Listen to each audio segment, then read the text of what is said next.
I hope some of you were in the mining panel earlier today because we went kind of through the history of mining, in particular the history of P2 Pool, which is really a successor to, a reboot of.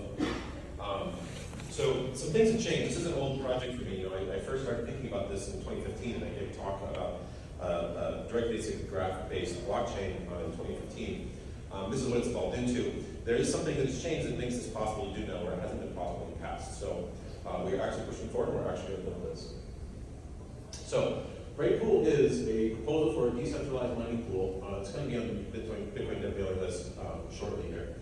But what it is it used a merge mine DAG with not monolith consensus to track shares. This is the most straightforward way I can find to apply the ideas of non-promoted consensus, particularly work weighting, to a direct basic graph. It guarantees all miners get paid through consensus rules of this alternative blockchain, this merge mine blockchain.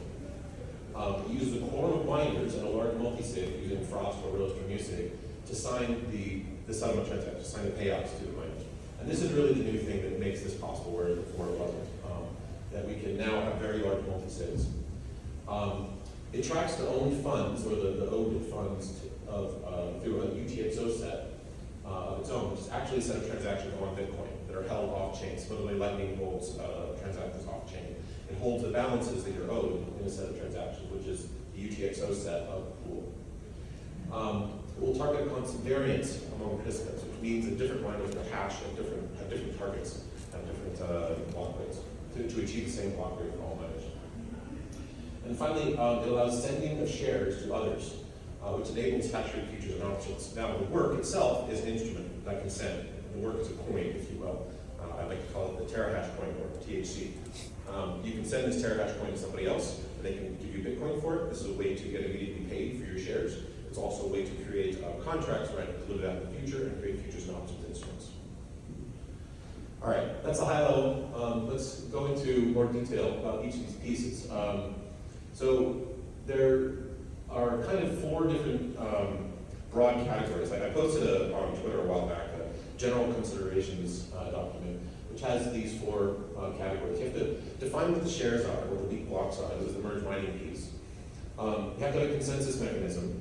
And I'm choosing this DAG-based consensus mechanism because it's closest in spirit to Bitcoin itself. You could use PBFT or something else if you really wanted. You have to have a way to aggregate those Coinbases into and have like a rolling transaction. That's the payout update. And then you have to sign something which actually pays everybody. And that's the last of these, the payout update and selling and signing. So a share in a decentralized mining pool is a weak block. In other words, it's a full actual Bitcoin block that doesn't meet Bitcoin's difficulty target. And to that, you have to add a bunch of metadata, which tells you that it's part of the pool. So a share, so you start with a Bitcoin block, right? And it doesn't meet the difficulty target. Bitcoin hits some weaker difficulty target. We also have to communicate, so this is the thing I have to communicate to all the other people in the pool that says, I am working on this pool, and you know that if I had gotten a block with this, you would have gotten paid. That's the purpose of all of this, is that if you receive this from another miner, you know he's working in the pool, he's following the rules, and you would have gotten paid if he won a block. And same for you, if you win a block, he would get paid, right?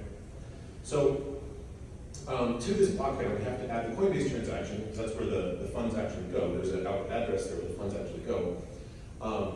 There is a payout transaction. Now this is the rolling aggregation of past Coinbase. I'll describe this a little more later. Metadata and uncommitted metadata, which is in another slide, but you have to commit to a couple things. So the operator in the Coinbase commits to this Braidpool commit, this metadata here, which I'll describe in a second. That metadata describes the operation of the pool, describes who mined it as a payout address for that miner. Just go to this. As a pub key for that miner, has any other metadata that's necessary to communicate with this miner. We have the IP address of this miner. This is because once you mine a block, you become part of a quorum that has to sign the payout that pays everybody using the Frost protocol. So we have to have communication with that miner going forward once he mines the block. He's now responsible for making sure everybody gets paid. So this metadata, this block of metadata, is hashed and then committed to in the Coinbase transaction. So all of this is essentially fixed and committed to in the block header. The Coinbase is just two outputs. One is the opportunity that says Braidpool and this commitment. The other is this address. Now this address is a very large multi-sig address using Frost and Schnorr signatures.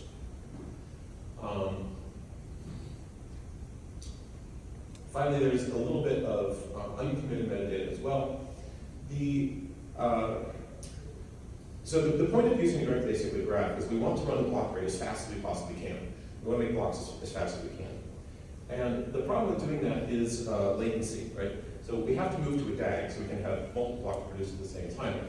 But we also need to know what the time is on each of those blocks. The timestamps in Bitcoin are very poor. You have a 2-hour plus or minus window you're allowed to move the timestamp in. And miners sometimes even roll the timestamp field. But if I want to measure the structure of the graph, right, I need to know with like millisecond precision when that block was produced and when I received it.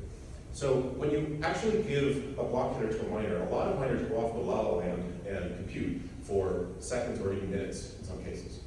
So because the timestamp is committed in the header, you put a timestamp in there that's at the time you submit it to the miner, 10 seconds later it comes back, and that timestamp is now 10 seconds out of date. And what I want to do with this direct acyclic graph is actually measure the latency of the network. In other words, orphans in Bitcoin are a measurement of how latent the network is. If I get an orphan, that means that 2 blocks were produced on the opposite side of the Earth at approximately the same time and didn't communicate to each other fast enough. So the orphan rate itself and the presence of higher order structures in the DAG are a measurement of latency. We're going to directly use that. But in order to do that, we need better timestamps. So I've also added this uncommitted metadata block, which contains timestamps at the time it was broadcast. And we also have it here, witness timestamps. So in other words, when I mine a block, I also witness when I saw those parents. So this gives me accurate measurements of when everything was produced and gives me an ability to measure the latency of the network.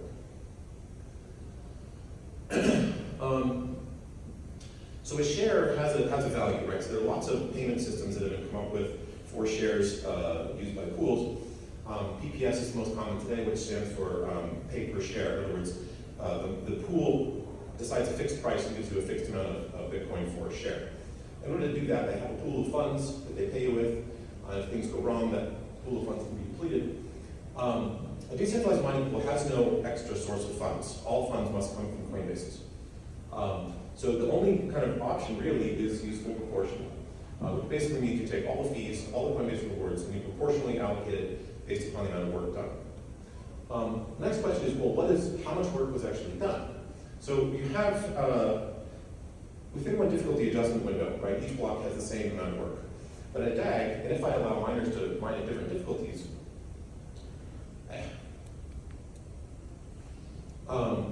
it becomes a little more fuzzy. In particular, what happens when I get a graph structure that has a diamond in it, like on the top, right? Is that the same amount of work as if I put those 9 and 8 on the top there? If I put them serially, is it the same amount of work? Should I just add them together? And the answer is yes, if null orphans are generated, right? So within a diamond structure like that, I have to ask the question, what is the likelihood that an orphan was generated? And basically this equation at the bottom is weighting the amount of work by the likelihood that an orphan was generated in the case that you have more than one block in a graph like this. Does that make any sense? You can sum work, right? If I have linear blocks, I just sum the work, 1 + 2 + 3, right? But if I have a diamond graph, how much work is it actually? It's a little bit non-trivial to figure out. Anyway, but if you just weight it by essentially, this is just a Poisson distribution, and this is the probability that I have 2 or more blocks within the same time window that these blocks appear. The 2 nodes in that diamond, are those would be called uncle blocks? These are DAG blocks. These are not Bitcoin blocks. Any one of these could be a Bitcoin block. Okay. But this is the DAG. Okay. And here I'm talking about shares, but I really need to talk about the consensus for it to make sense. All right, so the shares are the amount of work. They're a measure of work, and they're a statistical measure of the number of SHA-56D calculations performed. Now, the question is, well, how much is that worth? If I do a number of share computations, that's only actually known at the end of a difficulty adjustment window. So every 2016 blocks, every 2 weeks, Bitcoin retargets its difficulty. At that time, you know how many blocks were mined by the pool, and you know what the difficulty was, and that sets essentially the share price. Up until that time, you don't actually know what it is. So what we're going to do is essentially pay out every 2 weeks instead of every block. So the pool will essentially hold all funds until the price is known of that in that window. And that price changes, right? The number of Bitcoins per share changes in the next difficulty adjustment window, which is directly what allows you to make derivative instruments. I want to be able to make futures on Hashrate. I want to be able to bet for or against Hashrate going up or down. And that is enabled by allowing me to send the shares to a new address because it's a new blockchain, it's its own transaction system. All right, so let's move. So that's the shares. Let's move on to the consensus. So I have to have a consensus. The whole thing is an accounting system, right? I have to count how many shares each miner contributed, add them all up, and this is just an accounting system for shares. Moving to a directed acyclic graph lets you get much faster block rate. And a directed acyclic graph, if you're not familiar, is what that means is the blocks have multiple parents. Parents, a block can refer to multiple parents. Acyclic means it's cryptographically impossible to have a cycle. You can't have 3 things pointing to each other. That would break the hash function. Or you have to break the hash function to do it. It's a graph, meaning it's non-linear, there's no height. It turns out that DAG can be fully ordered in linear time. So it's not really a computational problem to organize this. And we have to make a slight restriction on this relative to a general DAG. So I call this a braid, and what that means is, the restriction is that I cannot name any of my other ancestors as a parent, right? So if I have a grandparent, I can't name it as also a parent. That doesn't give me any information, right? It's implied because I've already named its child as my parent, so I don't need to name anything further back as a parent. Some other blockchains like IOTA do allow you to name grandparents, and they're stupid. All right, I've also defined this concept of a cohort. I have a whole other talk about this stuff. So I'm going to blow through this, and it's going to be very confusing. But a cohort is essentially a graph cut.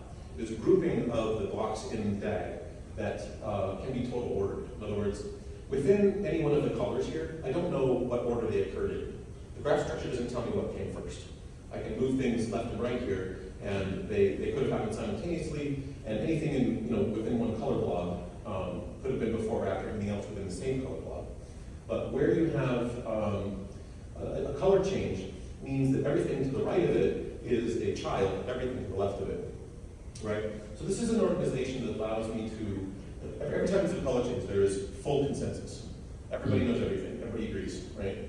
At the times in between, I don't have full consensus. Somebody hasn't received some information. So anyway, this is an organizing principle that allows me to do a couple of interesting things. One is it allows me to define a difficulty adjustment algorithm. So if I look at the cohort time on the vertical axis, like how long does it take to form one of these cohorts versus the target difficulty? So on the left side of this graph, I have a blockchain with blockchain length. It looks like the top graph. And occasionally I get a diamond in it. On the right side of this graph, I have something that looks more like the bottom diagram here, where I'm getting thicker and thicker tags. And as you can see, the cohort time actually goes up. If I allow too many blocks to be produced at the same time, the time to form global consensus goes up. And that's because I have to accidentally have a quiescent period within the network where no blocks are produced. Everybody receives everything. That's when I get global consensus. And that happens exponentially less likely just by the Poisson distribution as the block rate goes up. So there's a happy medium down the middle here where we have the most often consensus points, right? That's what the red line is. There's an analytical formula for this that allows us to define a zero-parameter retargeting algorithm. So for any given window of time, I can measure the number of cohorts, I can measure the amount of time it took to form them, I can measure the number of blocks within the cohort, and I can decide on this term x0, which was the red line in that previous graph, which tells me what the block rate should be to achieve the most often consensus points.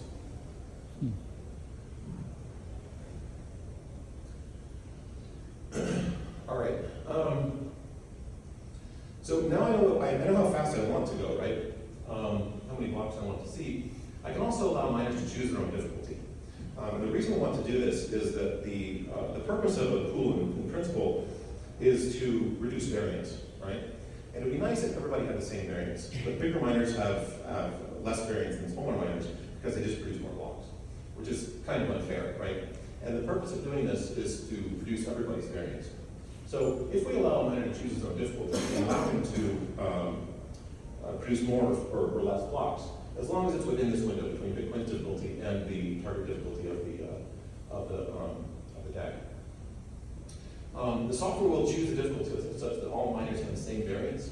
This isn't enforceable by consensus. You can change it if you want, but there's not really a good reason to do so. Hopefully people will just accept that. But this will allow us to get down to the lowest variance possible. In other words, if everybody was mining on Braidpool, you could get to the lowest variance that's possible given the 10-minute block time of Bitcoin. Miners that are even smaller than that can be grouped into a subpool. In other words, instead of having the pool manage Coinbases, I'm going to make another pool. I'm just going to copy everything about Braidpool. I'm going to do it all again, except the thing that it's managing is not Coinbases, but it's outputs in a parent pool. So by having two chains like this, I can further allow even smaller miners to operate on this other Braidpool and allow arbitrarily small miners to continue to operate profitably with minimal variance. The other thing about consensus is you have to have conflict resolution. So the Braidpool is going to have a transaction system. So I'll be able to send transactions, which means it has a double spend problem. And so I have to decide if I have two transactions that conflict with each other, I have to decide which one to take. And one of the ideas here is that we're going to keep all transactions, all blocks. Bitcoin discards blocks in orphans. And it's the asymmetry of profit between orphans and main chain blocks that causes a self-mining problem. So by keeping all blocks and rewarding all blocks, we eliminate the self-mining problem, but we still have to have a way to resolve conflicts. If, for instance, in the top graph, 8 and 9 had transactions that conflict with each other, we have to decide which one. So I'm going to define what I call a simple sum of descendant work. I've tried a lot of algorithms, and this is the one that I think makes the most sense. In other words, I just sum all the descendants, regardless of graph structure. A lot of data projects out there have used graph structure in some kind of important way, but graph structure is manipulable. It doesn't cost me anything to manipulate the graph. I can choose to name a parent or not name a parent, and that doesn't cost me anything. And what I really want to know is how much work was added on top of a particular transaction, and that's the one I'm going to choose. And that's what results in Nakamoto consensus. And that really is just, so in other words, the simple sum of descendant work, I just sum all descendants regardless of graph structure using the work, which is exactly the same as the share value. This is only important within a cohort, so I can optimize this problem. I don't have to add the whole chain. I just need to look within the cohort and see what the weight is, because anything further down the chain than that applies to all of its ancestors. In the event of a tie, use a smaller hash, just like Bitcoin does, for choosing which chain to mine on. And we only conflict resolution if Braidpool has its own transactions. So adding a transaction system is going to be basically a V2 feature for Braidpool. I want to get it working and have it distribute funds first, and then start adding complicated things. All right, so that's the shares, that's the consensus. Now we have to figure out how to pay everybody, right? So every block produces a Coinbase, right? And what I'm going to do is I'm going to roll up those Coinbases. So in addition to the Coinbase in every block, there's going to be another transaction which consumes the Coinbase from a previous block, adds it to this rolling sum, and rolls it forward. Okay. This is very similar to the L2 protocol that was published by Dr. Russell. You have here a transaction that has an update phase and a settlement phase, right? So the update phase is the one we're going to put in every block. So in addition to the Coinbase, there's also going to be this transaction in the block that rolls up all previous funds. This is one output that has essentially all the funds of the pool. From that, it's going to have a taproot spend, which is the settlement transaction. And that's what guarantees that everybody gets paid. I call this, the settlement transaction, the unspent hasher payment output. Now this is the analog of the UTXO set. So there is a, let's do this one. So that transaction is simply a transaction that pays everybody. You know, this can be divided into multiple transactions if necessary if the transaction gets too large. But kind of the main purpose of Braidpool is to manage this one big transaction. And that one big transaction is the accounting of everybody's shares. So we have to sign and broadcast this in the event that Braidpool is shut down. But really this is an optimistic protocol, right? So we don't ever want to have to send this transaction. But if something went wrong, we could, and everybody would be paid. There are going to be other ways you can withdraw from the pool and remove your output from here without having to broadcast this. This is a emergency get out of jail thing.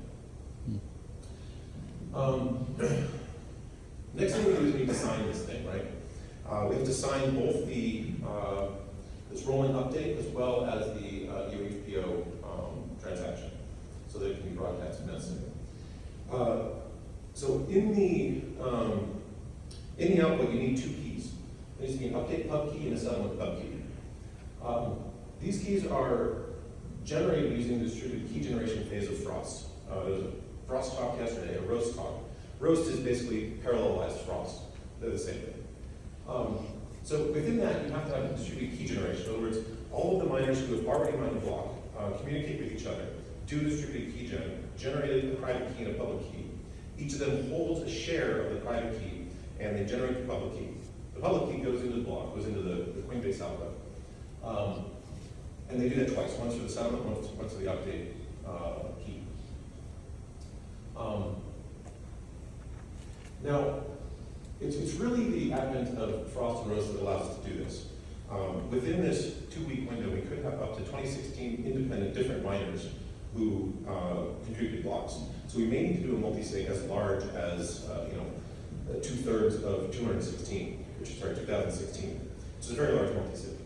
I've done some benchmarks with Frost, and Frost can really only get up to about 50 signers before it starts to fall down. It scales to like we're n cubed. So we will likely have to combine both Music and Frost in some kind of clever way.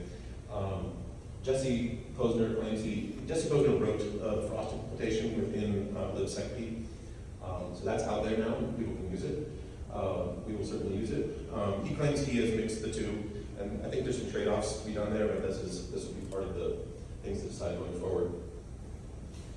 After Bitcoin block is found, it kicks off a signing ceremony. So once we find it, we don't sign in advance, we have to sign afterwards.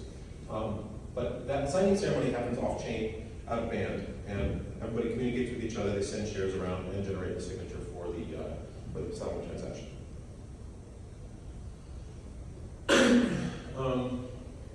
I talked about this one. So one of the goals with this is to enable instant payout, right? So if you have a pool, right, the pool holds on to your funds and occasionally you cash out from it. And one of the things people have worked on for a while is using lightning channels or something like that to achieve instant payout. We can do that here, and the way it works is that you have to find a counterparty, send them your shares, and they'll send you Bitcoin. This can be done via an atomic swap, it can be done via lightning. And that's how I envision hashers trading shares. The decentralized pools we have today are essentially the entity that is buying shares. This just gives them a new way to do it. And they're also assuming kind of a risk management function. In commodities markets, there are companies out there like Citadel and Susquehanna, which act as market makers. And they do risk analysis. They look at the oil market, like how much oil is being produced, what should be the price of futures and options, and they do all this calculation. And then they buy, and they market make and trade in those markets. Pools are currently kind of doing that. And maybe that's where they will evolve with this. My goal with this will be the pools actually use this, because it gives them new options for risk management, it gives them the ability to do derivatives, and it allows them to reduce their variance to a level they couldn't natively. These kind of Hashrate derivative instruments are going to be essentially on decentralized markets or private contracts. I'm not building a DEX here, okay? But by having the shares as a tradable instrument, as a transferable instrument, that's all that's really required to enable centralized markets to create markets for this.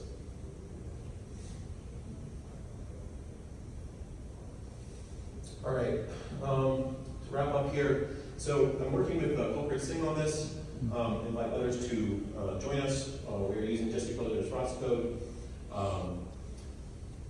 Version 2, there's some things I'm pushing off to version 2, like adding transactions and subpools. One of the targets we're going to hit relatively soon is latency optimization. We need to be able to send the blocks as fast as possible, right? McElrath talked a little bit about the relay networks, which is kind of died. He put a lot of work into making relay networks which use fountain codes to send blocks around very, very quickly. We're going to have to come back to that for this at some point so that we can, optimize that beat rate and get the number of blocks in the day to be very fast. All right, so all the elements are present to construct this. This is kind of a new thing that we now have Frost and Rose. I did the DAG work some time ago, and now put it all together. This is a new proposal. It'll be on Bitcoin Dev very soon. This UHPO in particular is the new piece, as well as the Frost and Rose thing. This is kind of a straightforward evolution of P2Pool, in that P2Pool put all of that into the Coinbase itself. So the tally of who was owed was put into Coinbase itself. We're going to keep that off-chain in a separate transaction, but it's kind of a very straightforward evolution of P2Pool. This should be contrasted with another proposal that's out there that originally started with Chris Belcher, which uses Lightning hubs and a semi-trusted model for those hubs to pay everybody over Lightning channels. And my long-term goal is to get existing pools to run on top Braidpool and also integrate with Strategy 2 and everything they're doing there. So. Cool.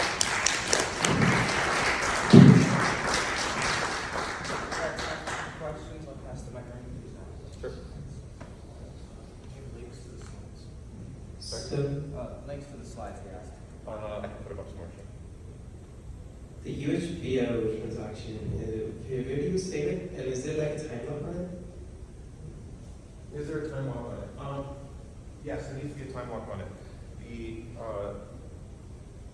So you can't spend Coinbase for 100 blocks in the first place, right? There has to be a time lock because we need an amount of time to actually create the update. So in this L2 update process, you don't want the past one to be broadcast before the next one is created. What's happening here is that you're invalidating the previous tally, right? So you have one settlement transaction here. When the next block comes and you create this here, you need to invalidate this share settlement because you're updating it here. And so yes, there needs to be a time lock on that. So that's longer than 100 blocks. It gives us time to invalidate the previous one. So what is what is like a not spent, that invalidates it. what does a malicious close in a justice transaction look like with that? The L2 protocol does not have justice transactions. There's no punishment. Right. I mean, with your thing. It would simply be broadcasting of this tree. That would be it's analog of an adversarial close in Lightning, right? We don't want that to happen, but I think especially in the early development days, we're going to spin up Braidpool and then spin it down several times to test it out, right? And it's simply a big transaction that gets mined in a couple of blocks, and everybody's paid, and the pool's not shut down. So who's going to broadcast it? Like, where are you going to save it? Everybody will have it. Everybody. Yeah. And so, once that time lock expires, you can go ahead and broadcast it. Did you say Frost is capped at 50? Frost is capped at 50? No. No. Sorry? In your testing, you said Frost kind of fails or starts getting too slow around 50. Yes. It takes several minutes to sign 50 and 50 multisig. No, that's Frost, not Roast. That's Frost. Roast parallelizes that, and so it's probably 50 times slower than that. Yeah. Cool. I'm curious how you're thinking about the latency from a Frost session. Does it block? What depends on that? I'm trying to keep that out of band. So the DAG itself is very, very latency sensitive, right? Because we're actually going to measure we're doing the difficulty adjustment here by measuring the size of the DAG, effectively, right? Like measuring the number of cohorts and how much time it took to do this, we're measuring that. The frost setting is completely out of band from this. Now, frost setting does require a notion of consensus.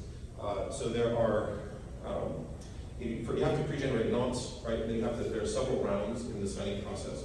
Now, I haven't quite figured all this out yet, but we can put extra data in the shares that are steps in the signing process if necessary.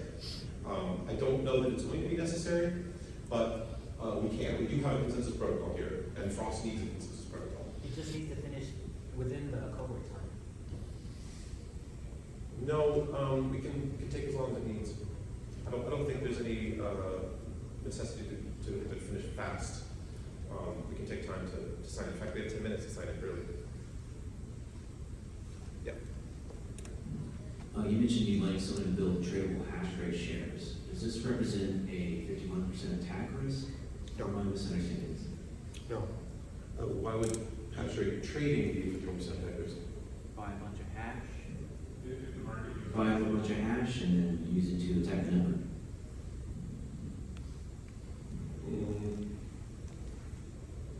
You can't.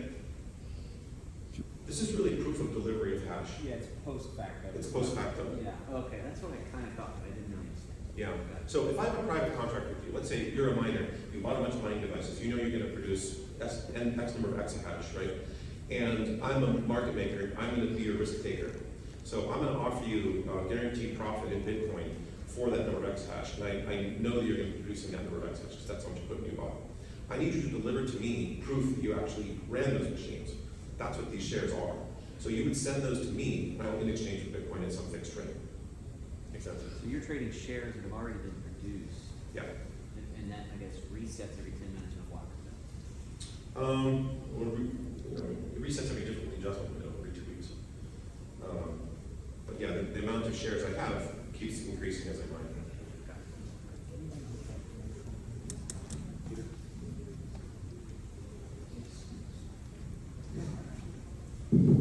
Thank you.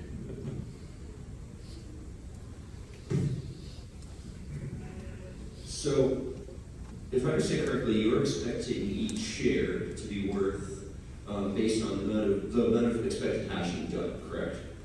So, I think the challenge we have with this is in the future, we're expecting fee revenue to be significant, and we'd also then expect fee revenue to vary from time to time. And I think an especially bad challenge pools like this have is, if that is how it works, me as a miner, when fee revenue is low, I should go switch to Braidpool, get a whole bunch of shares there, which will pay out over the average of the revenue. And then when fee revenue is high, I should switch away from Braid miner and then mine away in the pool and then collect the fee revenue. I mean, do you have a way to go fix this? No. This is something, honestly, this is something I need to think more about, right? So, a lot of pools have done a number of things to prevent pool hopping. So TPLNS, pay per last n shares, basically does an averaging over the shares you've had in order to prevent pool hopping. I mean, if you weight shares by like expected revenue in terms of Bitcoin, there isn't an issue here. But I think it's very difficult to do that in a decentralized pool where you have to know what they were mining. Well, it is weighted by the actual revenue, right? I mean, shares are worth whatever they're worth. That's however much Bitcoin is produced. But the problem is shares are not worth what they would have gone and mined at the time. All right? Like say for example, you have a day where there's very little fee revenue. So mining at that point gets very little revenue. Then the next day, there's a whole lot of fee revenue. Mining on that day earns you a lot of fee revenue. Those shares are not equally worth what they are. And this is easy to do in a centralized pool where you just say, look, fee revenue is low, like you're just not going to earn very much today. You might want to turn some miners off. But it's very hard to arrange in a decentralized system where how do you make the consensus understand this? The consensus doesn't understand that, right? So all it really does is every 2 weeks it adds up the total amount of Bitcoin produced and distributes it proportionally. What happens in the middle though is I could trade shares, right? So if I have a market maker that wants to buy my shares and that market maker adjusts for fee revenue, he can price things differently, right? So when the fee revenue is low, perhaps he won't buy my shares at the same rate. Yeah, the problem is, you're averaging that over like a week when it's like the fee revenue differences are going to be over hours or even blocks worth. And I don't see a way around this. Other than, of course, making the consensus weight this, which is a lot of data. Well, I can't not do what Bitcoin does, right? So Bitcoin has its difficulty adjustment every 2 weeks, and I have to use that, right? If it was pure DAG, I could do something like what you're talking about, have it adjust much faster. But in practice, these are private contracts. Whoever's going to buy my shares and give me Bitcoin for them is a private contract, and that can be structured however you want. And that can adjust for anything you want, including But E-rate. it still doesn't solve the fundamental problem that different blocks at different times work. I see what you're saying. Don't know. Something to think about. In terms of hardware requirements for syncing the DAG, like, does that blow up? No, it shouldn't be any worse than Bitcoin itself. We don't have to keep a lot of history here. At worst, we want to keep 2 difficulty adjustment windows, so that's a month worth of blocks, and we can discard it after that. History beyond that is not worth anything because we're checkpointing everything into Bitcoin. I mean, the whole purpose of this is to make Bitcoin blocks. This doesn't need to have a history beyond that.